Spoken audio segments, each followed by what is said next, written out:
السلام علیکم ورحمۃ اللہ وبرکاتہ۔ ایک بھائی کہتے ہیں کہ حاملہ عورت سے کونڈوم لگا کر ہم مصری کرنا کیسا ہے؟ دیکھیے، حاملہ عورت سے کونڈوم لگا کر اکثر میں لوگوں کے ذہن میں یہ بات ہوتی ہے کہ بھائی اگر ہم مصری کریں گے، عورت حاملہ ہے اور جو ہم منی خارج کریں گے وہ بچے کے منہ میں چلی جاتی ہے، تو بھائی ایسا سین کچھ بھی نہیں ہے۔ اگر ڈاکٹر نے آپ کو منع نہیں کیا تو آپ 9 مہینے تک آپ بیوی کے ساتھ ازدواجی تعلق قائم کر سکتے ہیں۔ یہ ساری دنیا کی بنی ہوئی باتیں ہیں۔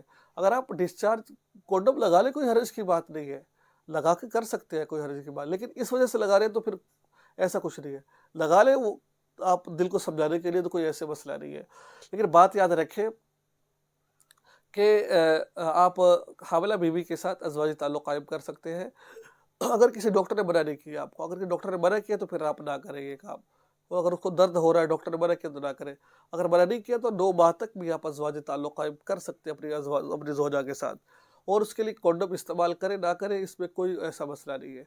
تو یہ تھا آج کا مسئلہ، مجھے امید ہے کہ آپ کو بات سمجھ آ گئی ہوگی۔ دعا میں یاد رکھیں، چینل کو سبسکرائب کریں، اس ویڈیو کو آگے شیئر ضرور کریں۔ السلام علیکم ورحمۃ اللہ وبرکاتہ۔